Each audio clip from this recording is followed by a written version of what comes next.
Good morning, everyone. My name is Jyrki Latokartano. I work as a project manager at Tampere University, who is the coordinator of Trinity Project. And today we're going to have the third session of our series of Robotics for Industry 4.0 webinars. And today's topic will be focusing on mobile robotics applications and then machine vision related topics. So we will record this session as mentioned, and then we will display this in our YouTube channel after the webinar.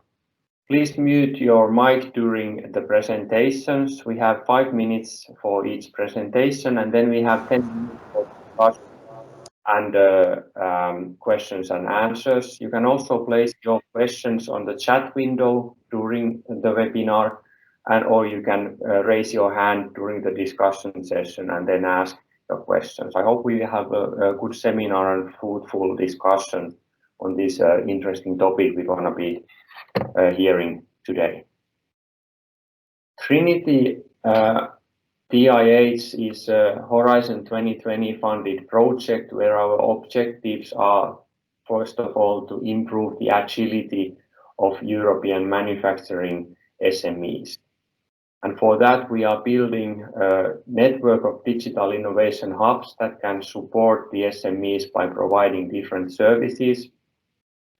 And we have quite pragmatic approach. We are building library of different examples how SMEs can improve their agility. We have internal demonstrations and then we have external demonstrations, which we are hearing about today.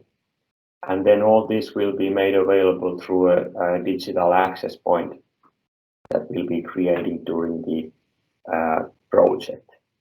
Trinity Consortium consists of 60 partners from 10 different European countries. We have research and technology partners. Then we have supporting partners for the dissemination, open calls, and other activities we are performing. And then some companies to give a perspective from the industrial world on these actions we are performing.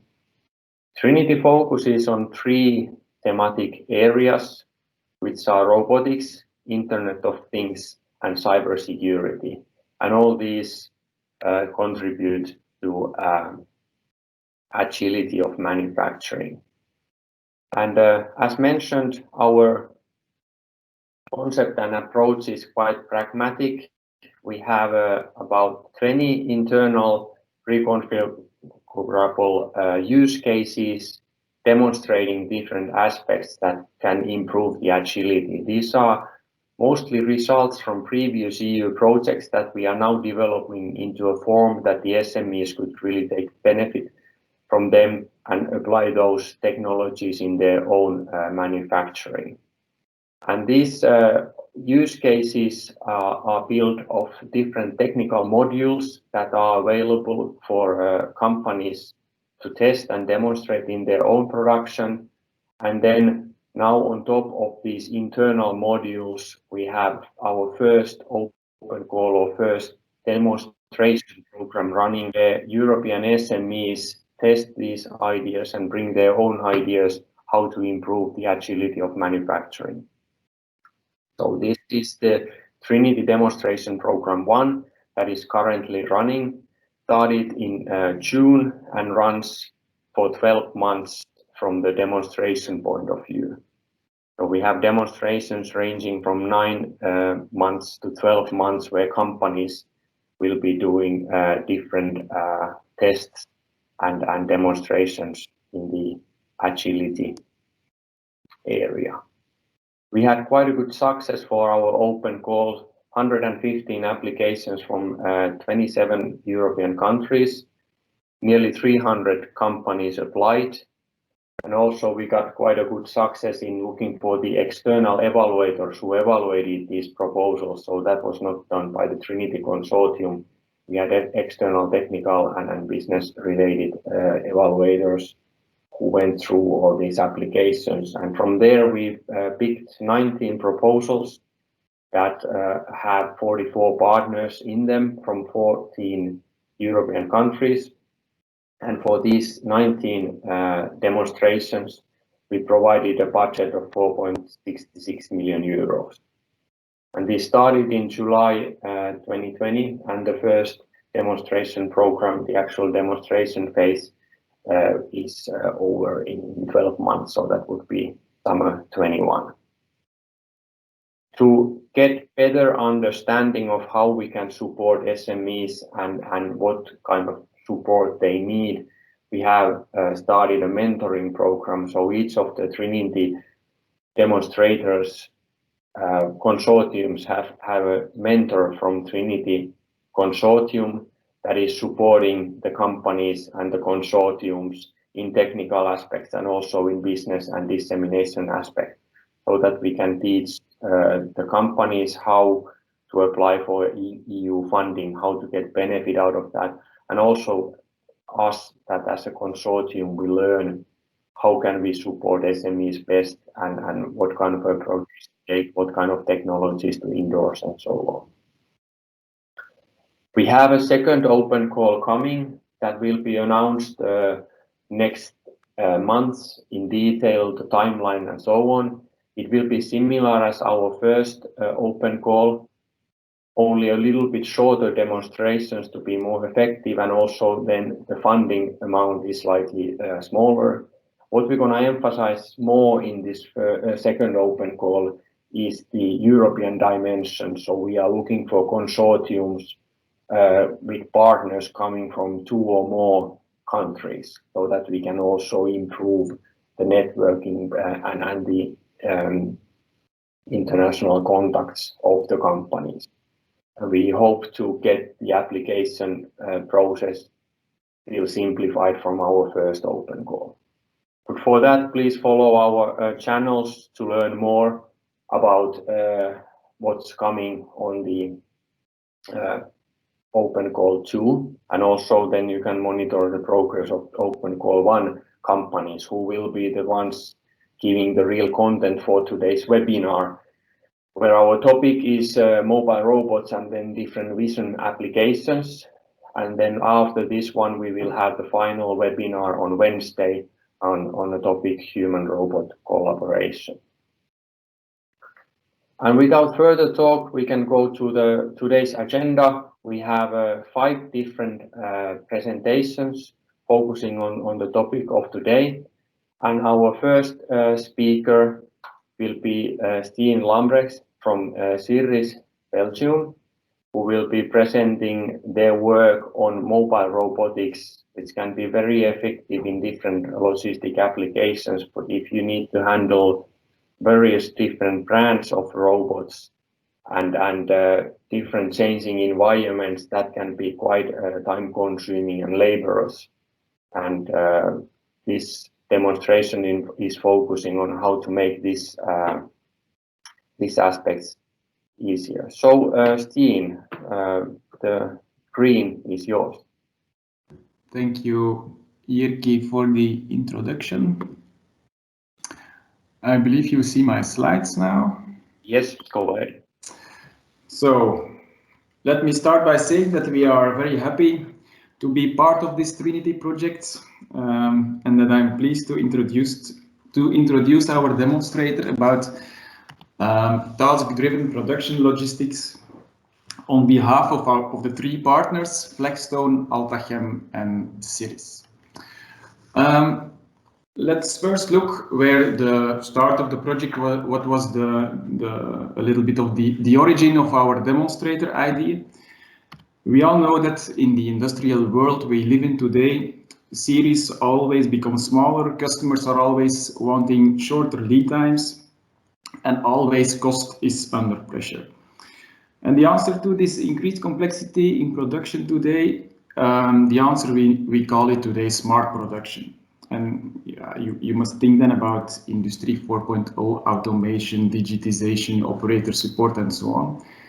And very often, the focus then is on production processes themselves to make them faster, better, more efficient, and so on. But that is not what we will be looking at in this demonstrator. We will look at production logistics in this demonstrator. It is to bring the right components at the right time to the right location. That's what we will look at. Now, if we look a little bit more to the specific use case we are considering in our demonstrator, it is located at Altachem. And within the demonstrator, there are 2 machines. They are like high throughput lines with 3 inlet positions of components. In the machine, the 3 components are assembled together at a very high speed. And at the outlet of the machine, the assembled components are collected in carton boxes, and those are then shipped to the customer. At the right top of the slide, you can see a typical example of an assembly. You can see it exists of 3 components, a metallic one, a black one, and a white one. Now, in the current situation, as you see on the picture, there is a lot of buffer stocks on the production floor. At each inlet position of the 2 machines, so that's on 6 locations, there is boxes on the floor, and operators are running around from one inlet position to the other inlet position. Now, the vision that we want to realize in this demonstrator is to eliminate the buffer stocks at the machines and replace them by an automated system that delivers the components to the 6 inlet positions at the right time. So the right components at the right place. To realize that, we will create like one inbound zone, we call it. You see it as the green dot on the picture. And it will be located close to the incoming goods warehouse. The operator will be located there in the future, and he will manage the production from that position. And the transfer of the components between this inbound zone and the 6 different inlet positions will happen with autonomous mobile robots, with AMRs. And those AMRs, they will be orchestrated by a software platform that we will develop in our project. So what will be the benefits then to work in this new way? Operators will spend less time on logistical tasks, so they will have more time to spend on value-adding tasks. That's maybe the most important benefit. Also, operators at this inbound zone, they will get a workstation which is much more ergonomic than how the inlet positions are designed today. The third point is, as we will free up a lot of space in the production, extra machines can be added on the same floor space. And as such, profitability per square meter will increase. So instead of building a new production facility, you can continue producing with more machines in the same building. The last one we mentioned here is the peace and quiet on the shop floor, which contributes a lot on a safer and a more pleasant working atmosphere. And the one that is not mentioned here, but was already mentioned by Jirki in the introduction, is the bigger agility. Yeah? You can change your production floor much easier, also with this new software that we will be developing. How will we do it? Flexstone will develop a software tool that allows event-driven orchestration of the AMRs, of the autonomous mobile robots. This event-driven, it means they will orchestrate events from coming from ERP, WMS systems, MES systems, also from operators, maybe also from sensors that can be installed.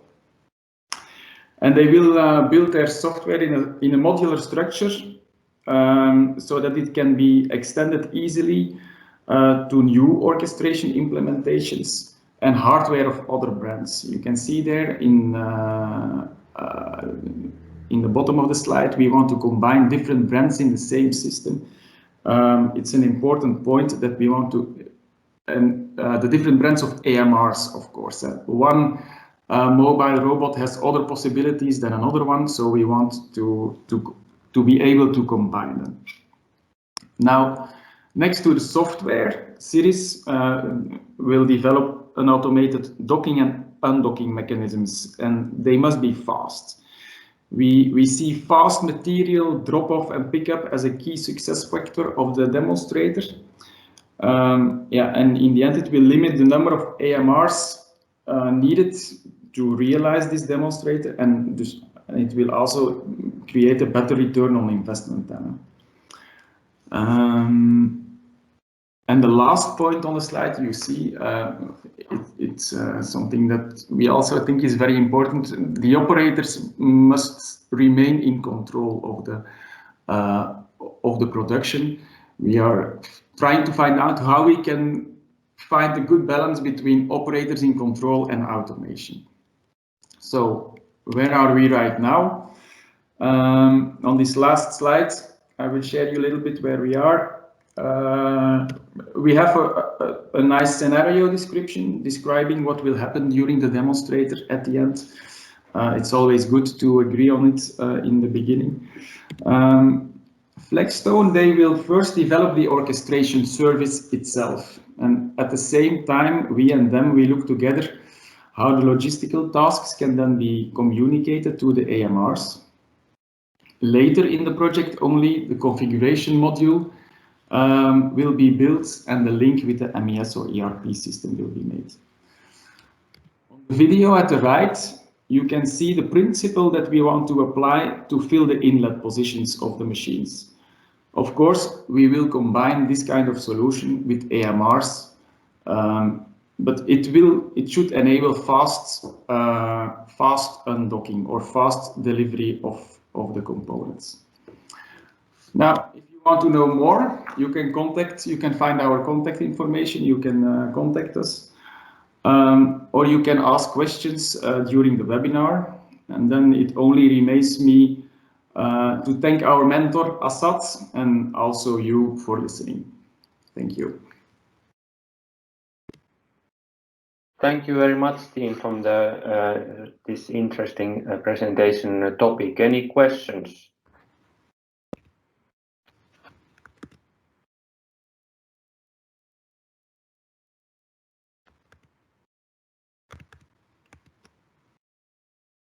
I think this is something that probably many companies would be interested, and it's interesting in a sense that it also applies not only to manufacturing, but different other applications as well, where you need to deliver material from one place to another.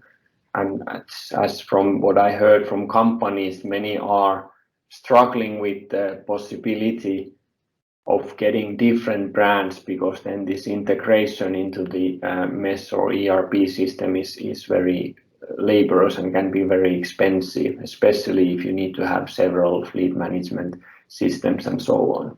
Mm-hmm. So have you already certain brands that you are testing of these mobile robots in mind, or have you not defined that yet?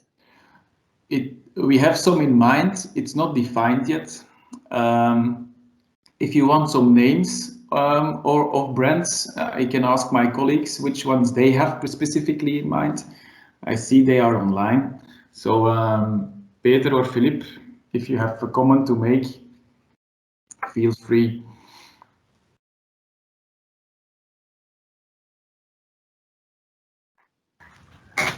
Yes, currently we have in our lab in one of our labs in Sirris, MIR AGVs and Wevo AGVs. One of the two is equipped with an elevator, okay. And so we will see if we can use that functionality of the elevator to lift up some pipe and joint constructions, as you saw on the video Stijn showed. So the goal is, of course, to replace the human you saw, my colleague you saw on the movie, that with the AGV, and then to transport there we were looking if we will really lift up a construction with the dedicated carrier on it, or we will just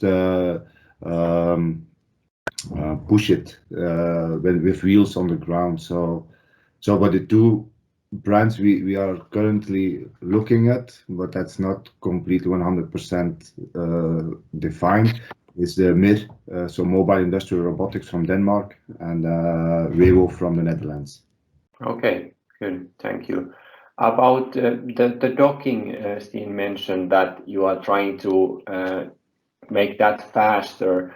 Do you have like some localization and navigation topics in mind, or is it more on the mechanical connections, or what's the approach on that one? What you saw in the movie there, the undocking system is based on karakuri. So we are using a technique.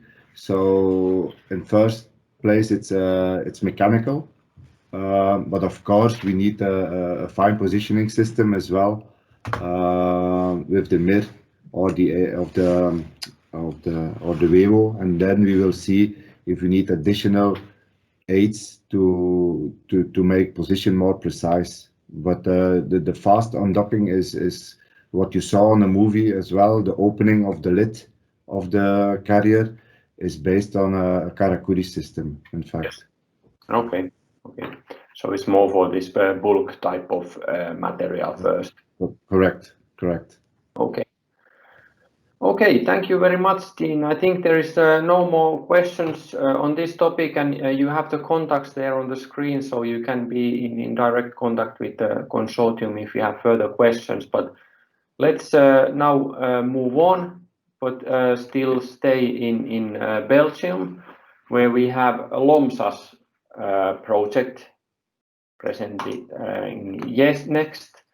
So basically, they have a system for tracking different assets and operators, and have ideas how this could be used in increasing the safety of the workers in the environment where we have moving machinery and mobile robots and such. And we have Eli De Poorter, who is a co-founder of Lopos. So please go ahead.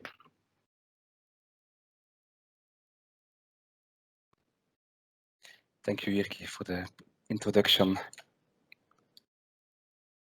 Okay, so good morning. I'm Eli De Poorter. So I'm one of the co-founders of the Lopos company. And our project focuses on indoor localization systems, and that's also the focus of the Lopos company. Lopos provides real-time localization systems for Industry 4.0. It's a quite recent spin-off from Ghent University and IMEC from 2019. And it actually builds upon technologies developed at Ghent University and IMEC related to ultra-wideband technology, which is a technology which can be used for wireless localization of assets, which is highly accurate, an error of about 10 centimeters, and is also quite robust and reliable because it has no interference from other existing technologies. So before introducing the LOMSAS projects, I will have to introduce the Lopos products that are available, because LOMSAS, the Trinity project, builds on top of these existing products. So Lopos is a quite recent startup company. It's just started last year, but already has 2 products. The first one is a safe distance that gives you a notification when your employees are getting too close to each other and are thus at risk for COVID-19 infections. So the system works using ultra-wideband technology, and a notification is given to the employees whenever they're sitting too near to each other for a too long duration. So the system is fully configurable. You can choose at which distance and at which duration an alarm is triggered. You can also choose which type of alarm is triggered for different durations. For example, audible sounds, vibrations, or LEDs. The system is very privacy friendly because you don't need any infrastructure. The tags will communicate with each other, and they only communicate with tags in the neighborhood, and they don't store any privacy information. So it's a system that only prevents inherent close by interactions without storing any personal information, which is seen to be quite important for the privacy of many employees. And use it on a lanyard or on a belt clip. It's whichever the companies prefer. So that's the first product of Lopos that's currently on the market. But Lopos also has a second product, which is a high precision localization system. For this application, there is a need for infrastructure. So you have to install anchor nodes, which are reference beacons. And these reference beacons then can be used to localize the assets or the persons which are in the neighborhood. So in this case, you do get exact information on the position and it can be used indoor or outdoor. And the main selling point is the fact that you don't need any cabling between the different anchor nodes or the reference beacons. You just need power and all the communication is done wirelessly. So you can use it for track and tracing of high value assets or track and tracing of persons. And it's also configurable, so you can choose the update rate, the battery lifetime, depending on application requirements. So these are the products from Lopos, and then I come to the Trinity project. In the Trinity project, we have these two products. You have the safe distance solution and the track and tracing solution.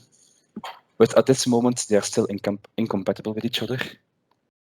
And we actually have two goals within the project. The first one is to extend the usability of our safe distance solution.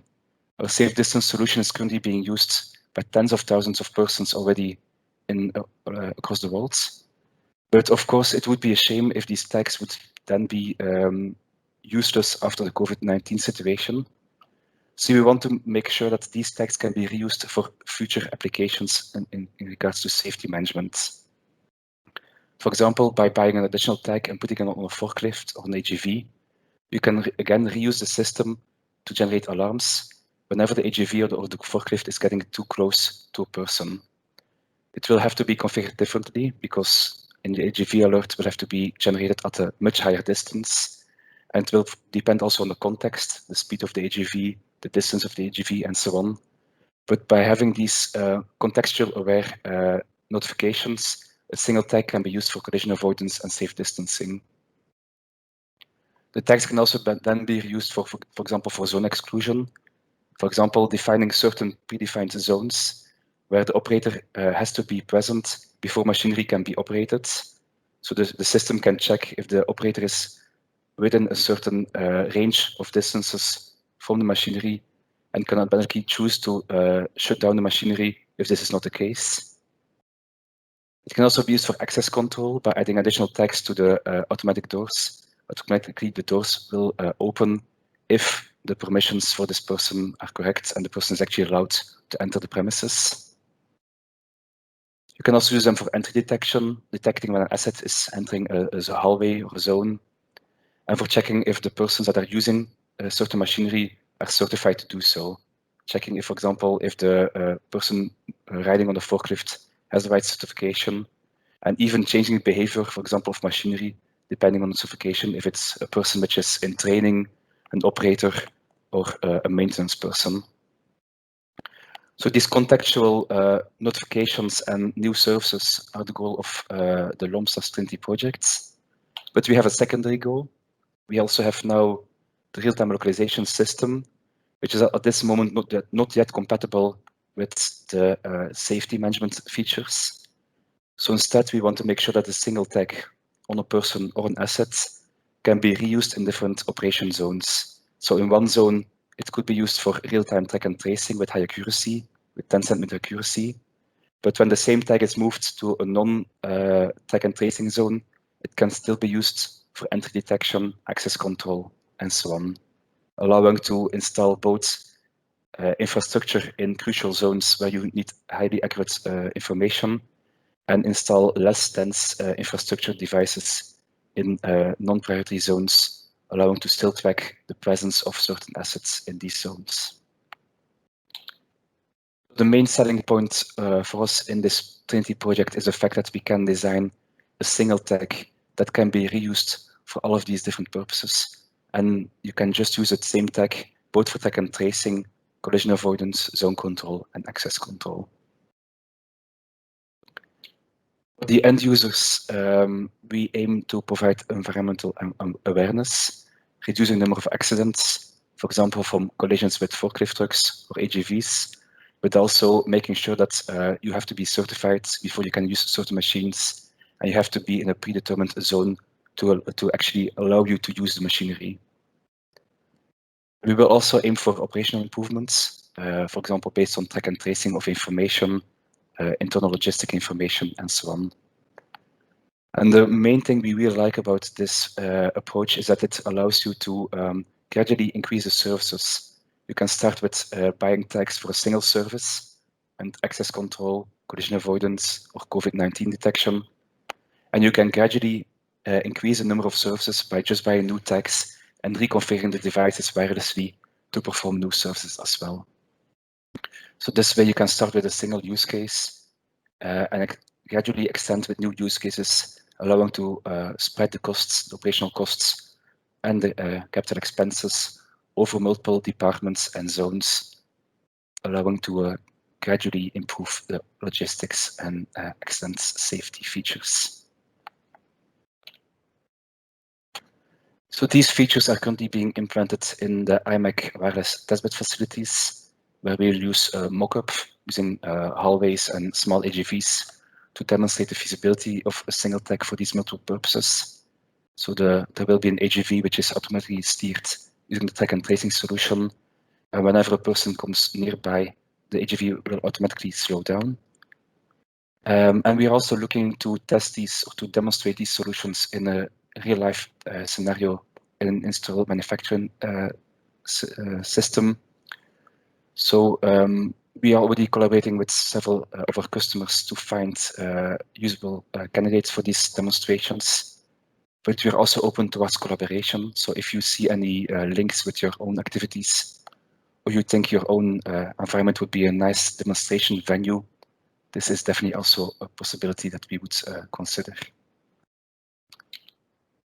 So if there are any further questions, or if you are interested in such a collaboration, feel free to let me know. You can ask me some questions now, or you can also drop me an email using this email address. Thank you. Thank you very much, Eli. Any questions? Yes, there's seems to be one. Alessandra, go ahead.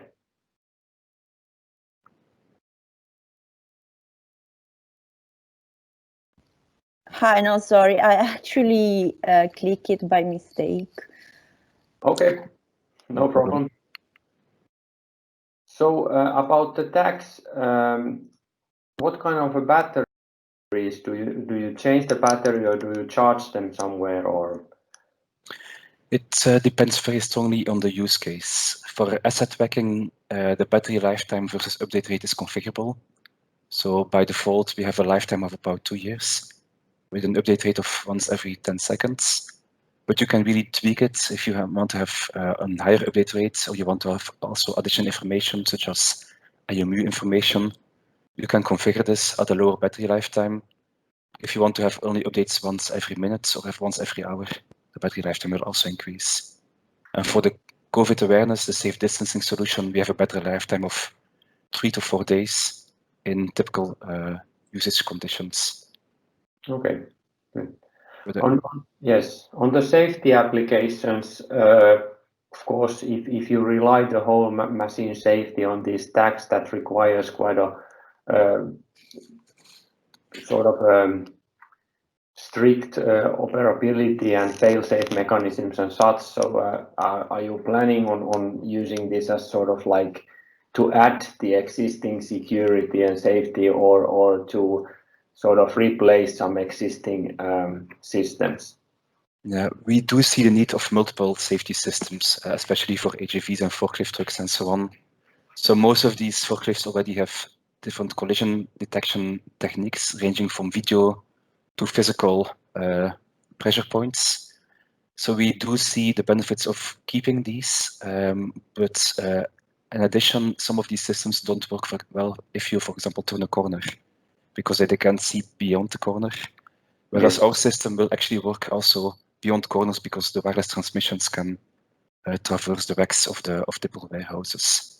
So I see it more as an add-on rather than a full replacement of existing systems. Yes, I think that's a good approach also, that it sort of makes it simpler when you build on something existing. Indeed. Good. Any other questions? We have quite a quiet audience this morning. if there are further questions afterwards, you can always send me an email, of course, as well. Yes, of course. There's you can follow the Trinity channel, so you can contact Eli directly. So I think without further talk, we'd like to thank you once more for the presentation, and we can then move on to the next one. So this was LOMSAS project, and then we go further in our program. And the next one, we move to Germany, have a bit similar topic when Johannes Trabert, Managing Director of MetraLabs, will be presenting RoboLibri. So RoboLibri is a locating system for managing different assets, and includes RFID tracking with high accuracy. It's a case built for library use to see where the books are, but it has a very interesting applications also in the manufacturing industry. But let's have Johannes explain more on this demonstration. Go ahead.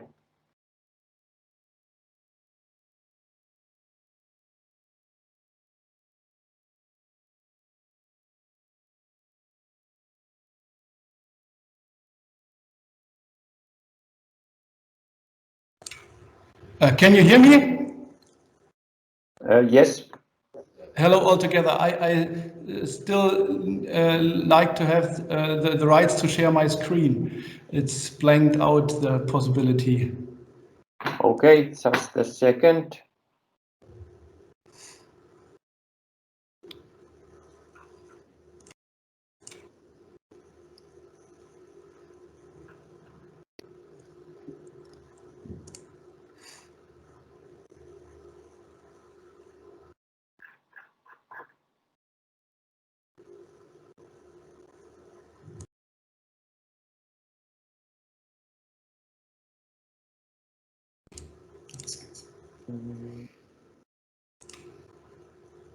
Okay. Yes. So, There you go. RoboLibri, that's our technology demonstrator, that's our project, and the name arises from Robotic and from library, and Libri also as well as a synonym for free. And the idea is to have an autonomous mobile-based robotic system that takes inventory in a very precise way, precise in terms of accuracy, completeness, and also precise in terms of location accuracy. And we would like to fulfill four functions: inventory taking, object localization, route guidance for people, and of course, information provision. The company MetraLabs, where I am with, is a long-term developer and manufacturer of autonomous mobile robots, especially service type of mobile robots. And one robot you see on the right-hand side, this robot was developed some years ago for bringing people in large DIY stores to the products that they were looking for. But in this case, the robot itself needed to have a database containing about 70 to 100,000 product locations, and it was more or less a very static approach. And our idea is, the use case is very well in a library where you have books that carry RFID, especially UHF RFID tags, and the robot dynamically locates the books and of course can then bring the people to the books that they are looking for. And in the same moment people are looking for a certain type of book, you can recognize, with you I mean the robot or some warehouse management system behind what type of author or what subject or what content people are interested in. And so you have the possibility to not only present the physical book, the physical object, but also digital content you have in a database that you might miss when you're only looking for the physical book. And we have chosen the library because we are 3 partners. The library partner is in Luxembourg, the library of the Max Planck Institute, and that library is equipped with UHF RFID tagged books with about 60,000 books, and is a perfect playground. I would like to say a perfect area for doing tests and improvements of our robot. The second partner is the Institute of Microwave and Photonics in Erlangen at the Friedrich Alexander University. Hello to my colleague Matthias, and and MetraLabs itself. What I don't want to go much into detail is the autonomous localization and navigation capabilities that our robots are equipped with, and the autonomous map generation. This is an important part of that system. But in the Robolibri project, we focus on the localization of objects and on the interaction. I have brought some pictures of early tests with an early version of an inventory taking robot. That robot takes RFID inventory already, but at a location accuracy of about ½ a meter to up to 1 meter. In the Robolipri technology demonstrator, we aim for accuracies in the centimeter range. And also that robot is not yet equipped with interaction capabilities.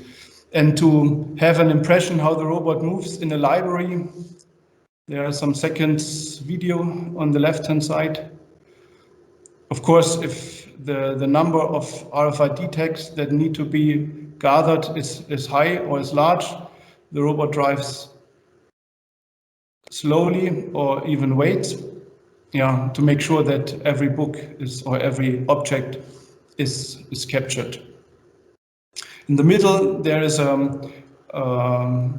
picture of a fashion store of a retail fashion store of a stockroom, and on the right hand that is a stockroom of a large manufacturer, and this is the industry transfer, and we have in this picture we have tested how high the RFID system can read text without external antennas, and it's still 4 meters high. It's still enough for most of the applications in those types of stockrooms. What are our main technical goals in the Robolibri project? Of course, we would like to provide a near real-time inventory state, but if you imagine the robot needs to drive every aisle, you have time durations in which the data is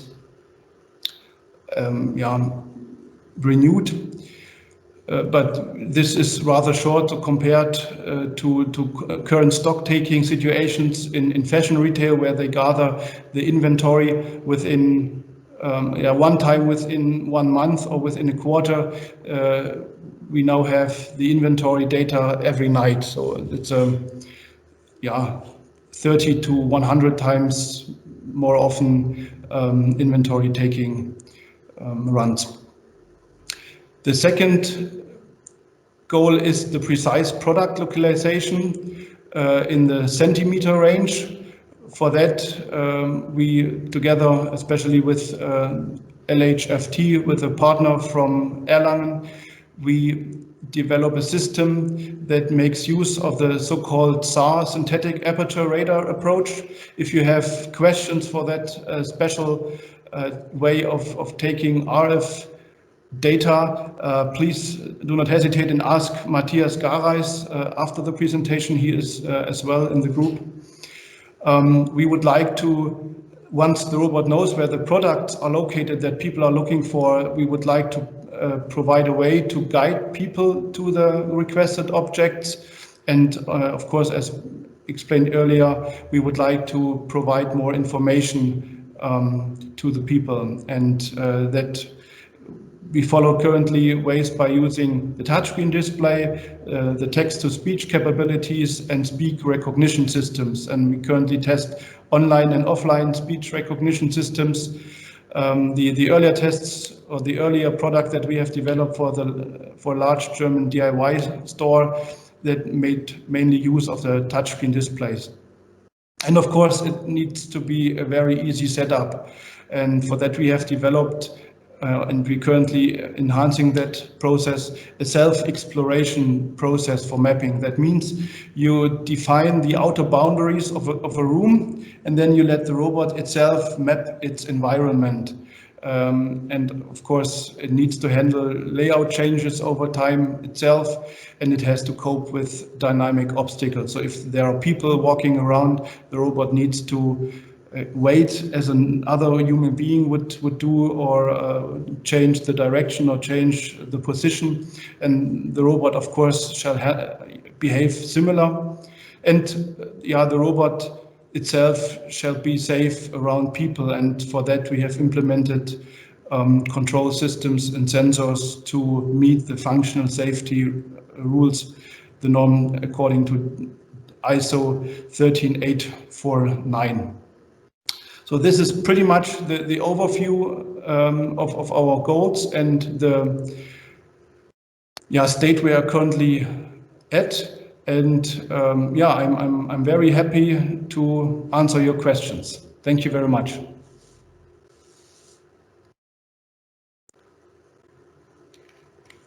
Thank you very much, Johannes. Any questions?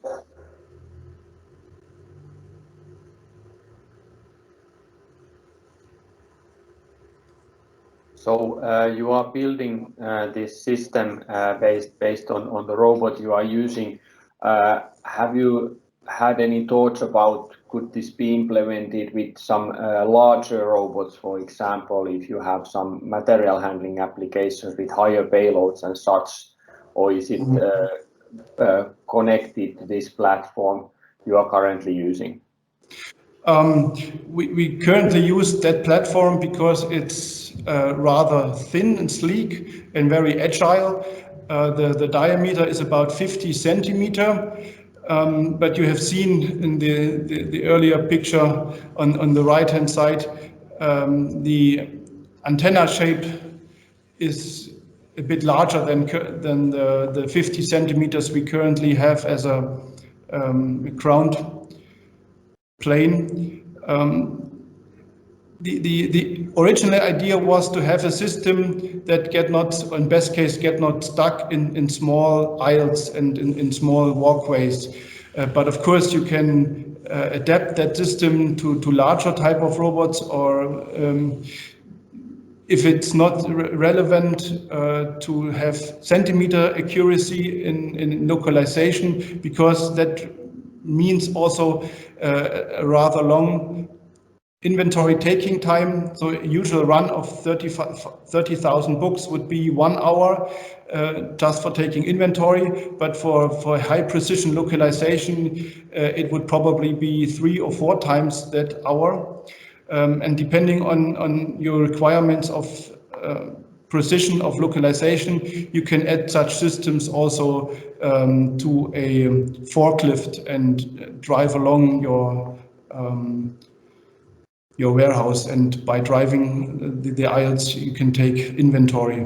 And of course we have tested at an automotive supplier in a production situation where it needed to cope with other autonomous mobile systems and with forklifts and with manual driven forklifts, and it behaved well. It was a safe situation, and it provided very useful information for that local warehouse management system where they organized the production of of automotive parts. Basically, I cannot go much into detail, but it proved to be a very useful tool for optimizing the control of logistics and production. So it's, as Stijn pointed out in the first presentation, it's also related to production logistics, but not carrying material itself, but organizing the procedures around production. So you are focusing on localizing and finding the parts, and then there are other solutions. Exactly. Yeah, you know if they are available, and you also know if they are not, and where they are located at. And therefore, again, the library is a very certain and challenging use case, because it's not boxes at a shoebox size, but books at a distance of 1 or 2 centimeters. Okay, good, thank you. There was actually a question in chat which was already answered. So it was the centimeter range. Is it 1 or 2 centimeters or 10 to 20 centimeters in your system?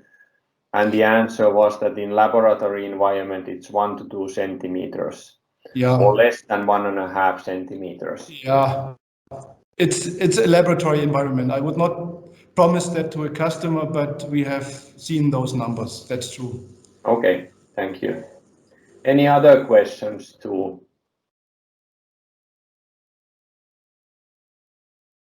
Yes, so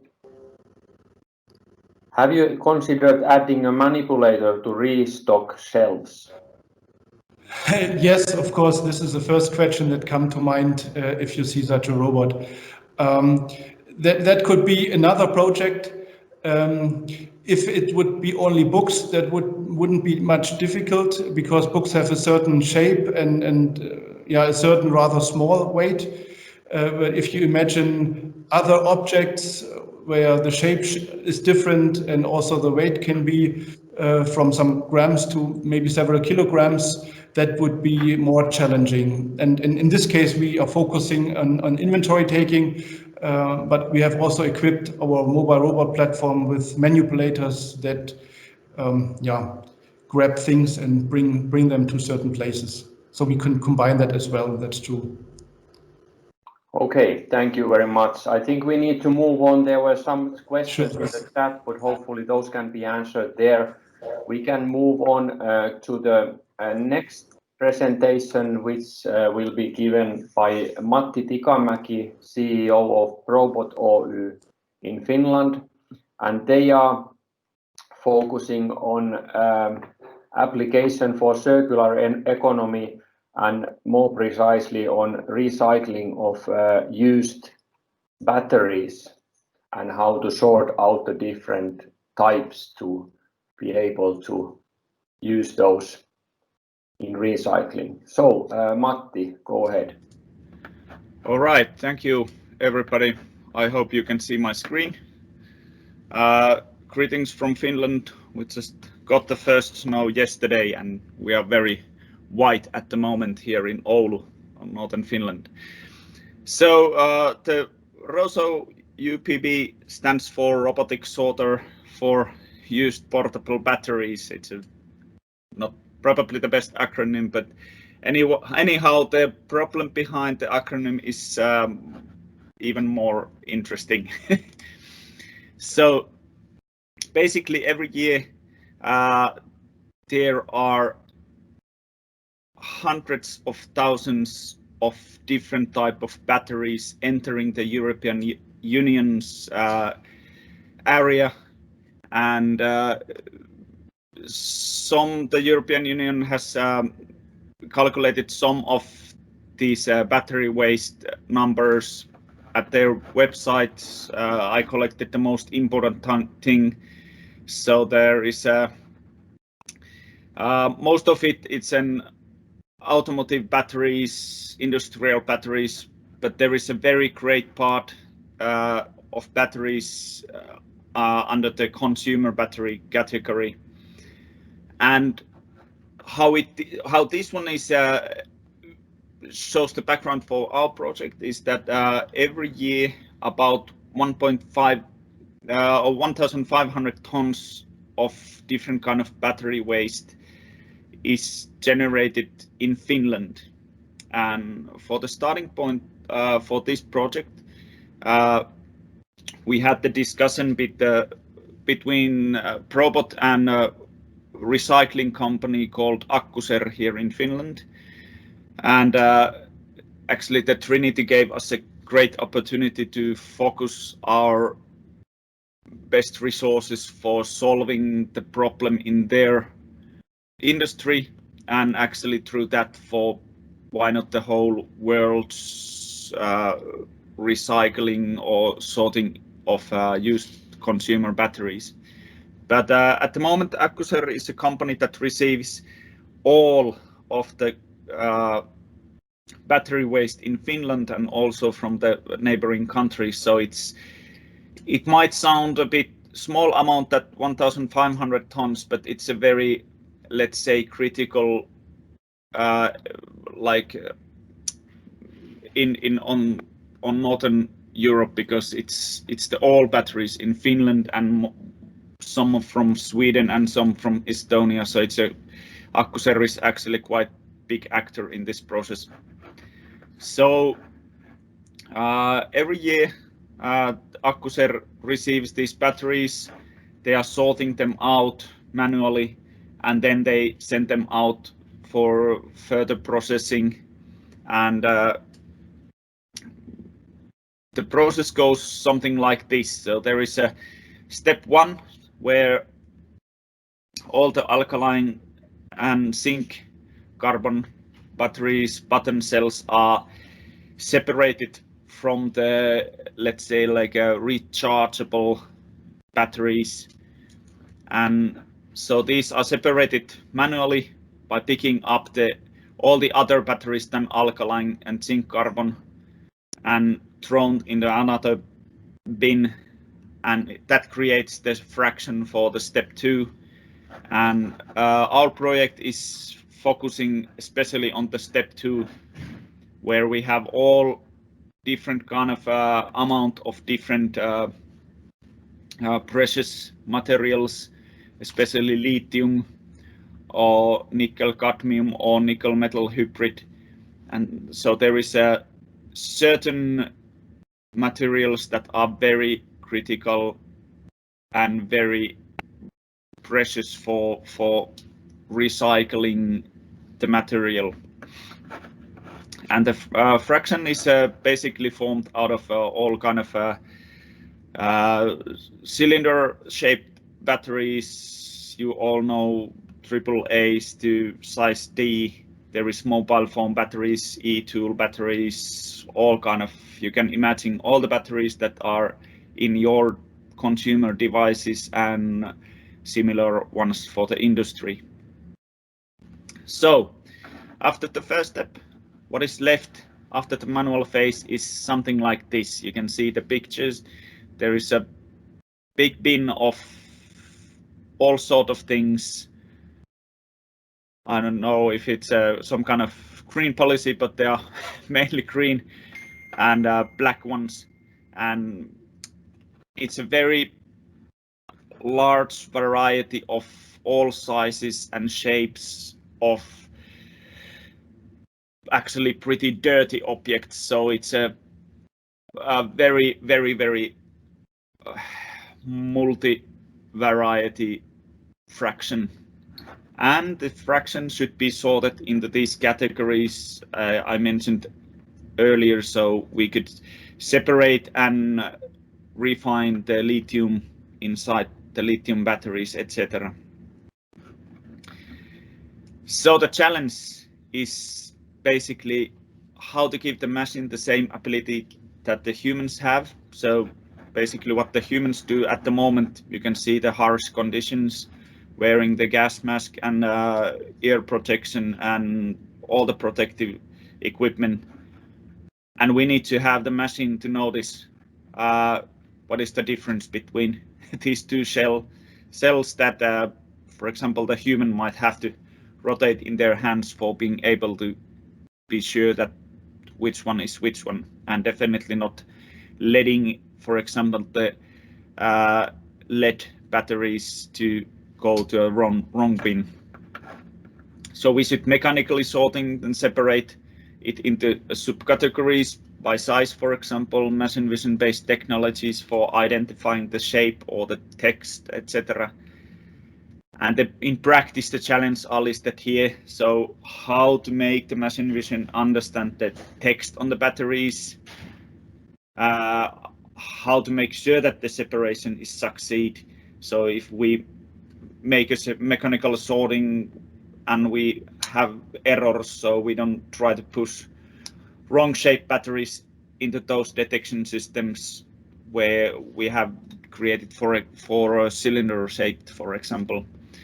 And of course, how to teach the system thousands and thousands of different battery types. You can imagine all the toys you are ordering from China.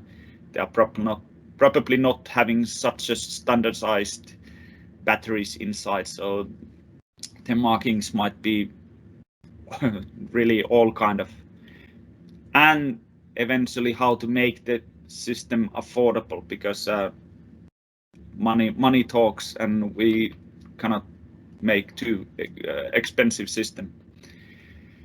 So basically, for the practical work, as I said, the task is not easy. You can imagine all the shapes, sizes, colors, texts, partly taped parts. The consumer might have taped around the battery, and really all kind of shotgun cells, etc.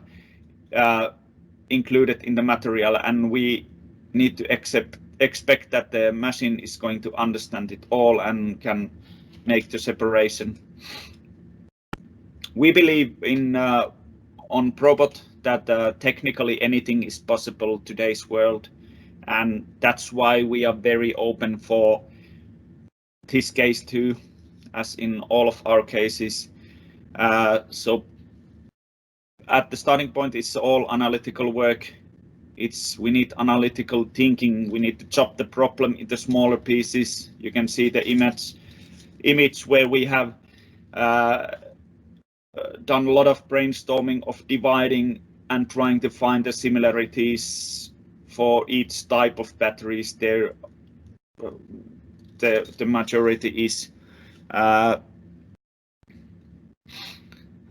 then probably getting using exclusive working methods for finding what is the hardest part for this fraction to be identifying, and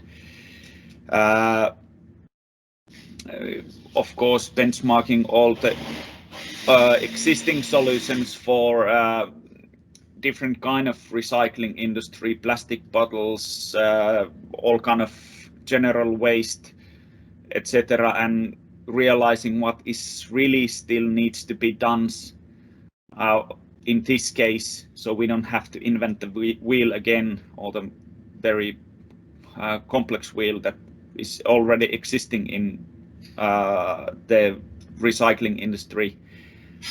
And eventually it's all about just doing it, so not being afraid of testing things and trying different solutions and not being afraid of failing in some points.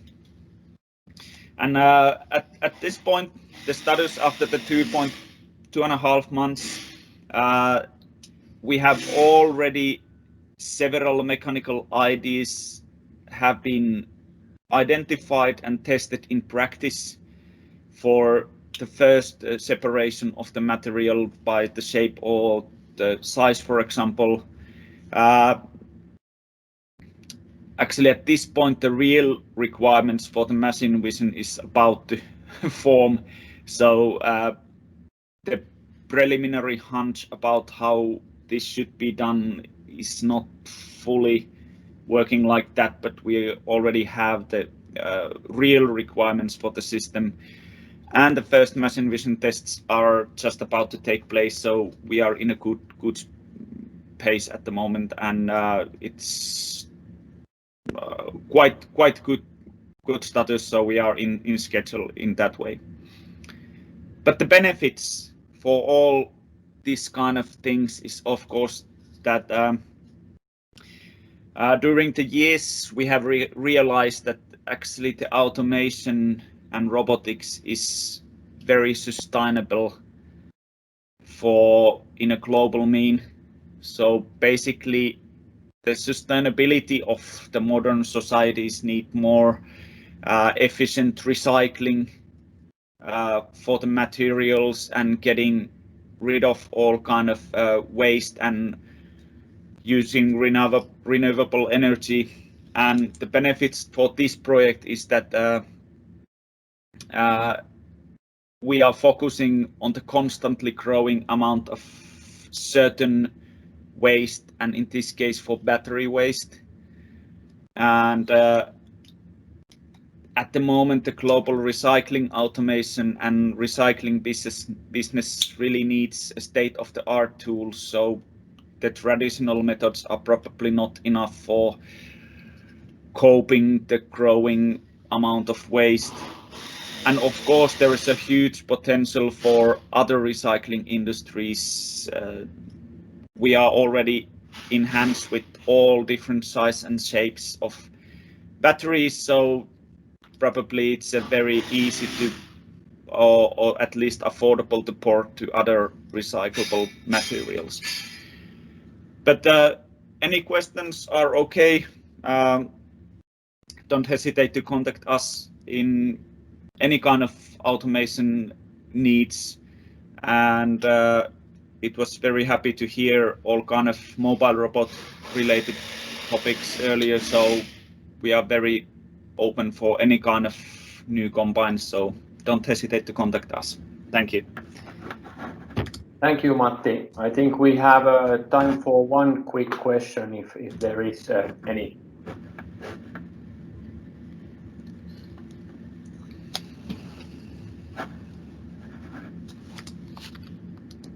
Okay, so you have Matti's contact, so you can ask him directly or maybe write in the chat window. But to stay in schedule, let's move forward to our last presentation of today's topics, which will be given by Nicola Kastaman from HVAC.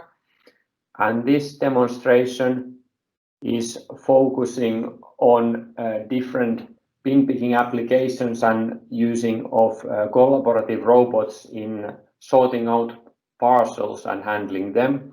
Interesting application for mailing and this type of applications, but also has possibilities to be used in other industries as well. But let's give a screen to Nicola to explain this in more detail. Go ahead.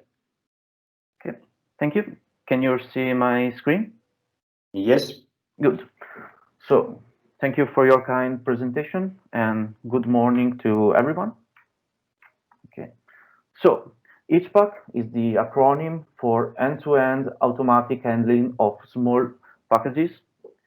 In our consortium is made of 2 SMEs and a university.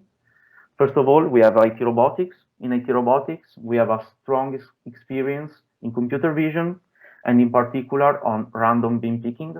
Then we have Agile Vision, a company specialized in the development of solutions in the field of logistic and postal sorting.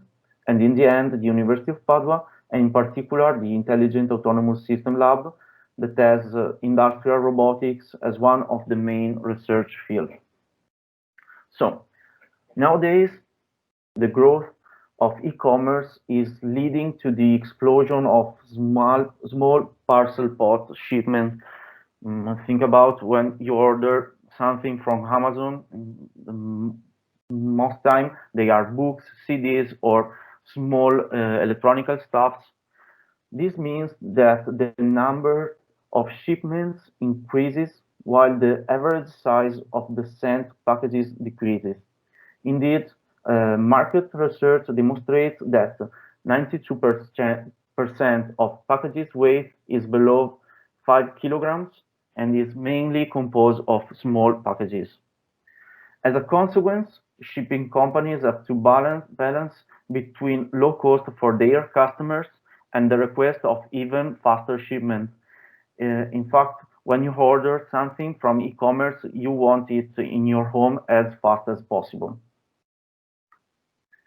Such a scenario is critical for local delivery facilities that are the companies responsible for deliver the packet to your home. In fact, in local delivery facility, the outgoing parcels are sorted in the early morning according to a planned delivery schema. But envelopes and small packages must be manually sorted by human operators that has to put each package, each envelopes over a tracking system like the one you can see in the picture. Therefore, operators are subjected to stressful 3-4 hours work shifts in which they arrive to handle like 400 packages per hour. In each pack project, we aim to create a completely robotized handling system for letters and small boxes under 2-3 kilograms. To do that, our system exploits a 3D vision system that is able to localize envelopes, boxes inside a bin and guide a robot to pick it up. The parcel, like the operators do, will be put under the tracking system. This tracking system reads the label on the package and finds the destination of the package. So the robot sorts it according to its destination in different outgoing containers, like the one at the left. But bin picking systems based on 3D vision technologies or 2D vision technologies are widely used in many domains, like automotive sectors. But those systems are model-based and work well only when you have an object with a defined shape. But envelopes, boxes don't have a reference model for locate them. They have different shapes, different color, different sizes, and this is the biggest challenge of our project. So we proposed a solution that can localize and handle deformable and model-less objects like envelopes and boxes. To do that, we exploit the 3D vision system that give us RGB data and depth data. Such data are the input of an algorithm based on convolutional neural network that perform the instance segmentation.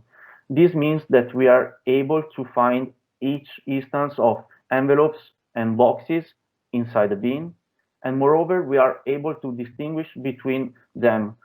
In the case we have to use 2 different approaches to handle such objects.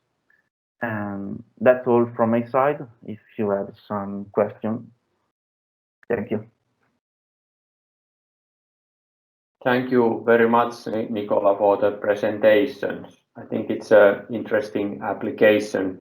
As mentioned, usually in industrial robotics, you have products that you know, but then when also the collaborative robots and industrial robot arms are moving outside from the industry where the environment is not so structured, these kind of applications are certainly of interest. Any questions?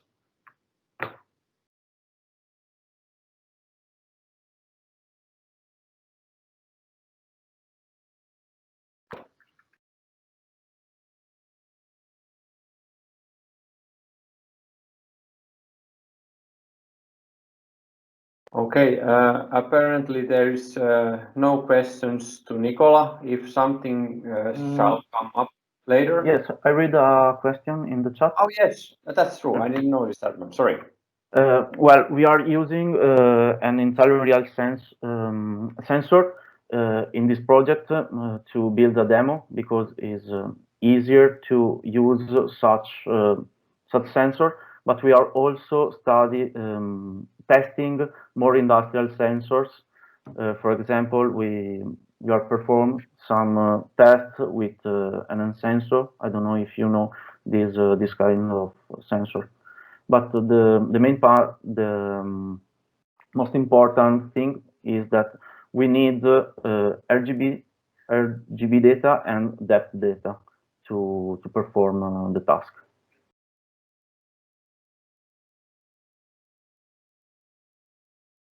Yes, I think it's an interesting approach using these non-industrial sensors because the price range is quite different than it is for some proven.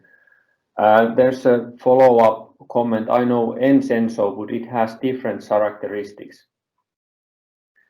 Yes, I know. Those are two different kind of sensors. And sensor, for example, don't have the RGB data, so we had an RGB camera with the sensor to have the RGB. Yes, to have the RGB data.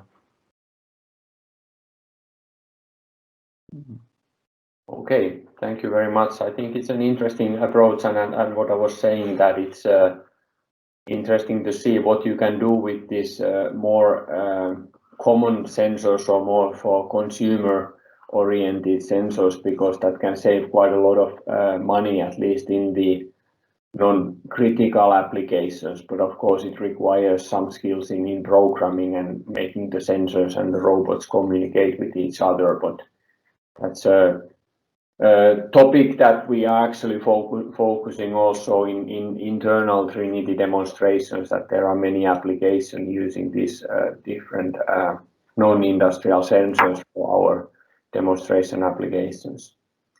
Any other questions?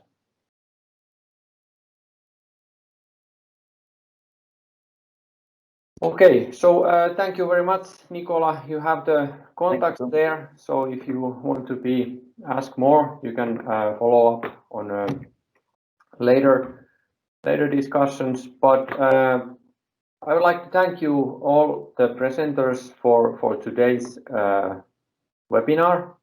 I think we had interesting presentations. Here is once more the list who presented today. And as mentioned, we will record this webinar and it will be placed on Trinity YouTube channel. So you find the link here. The QR code basically is linking to the playlist of these webinars, and there is also other material that we have available from the Trinity project.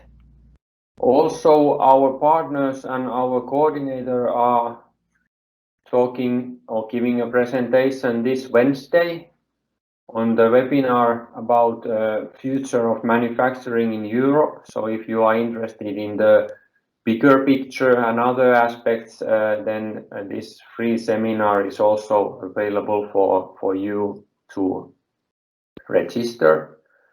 But if you want to follow up what's going on and what's happening in Trinity project, here are once more our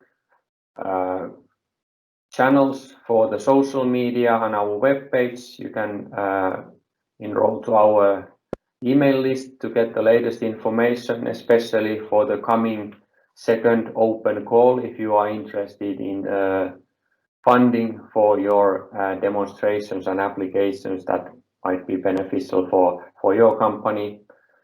But other than that, thank you very much for all the presenters. Thank you very much for all the audience. And we have our final webinar of this series this Wednesday. Welcome again. Thank you very much.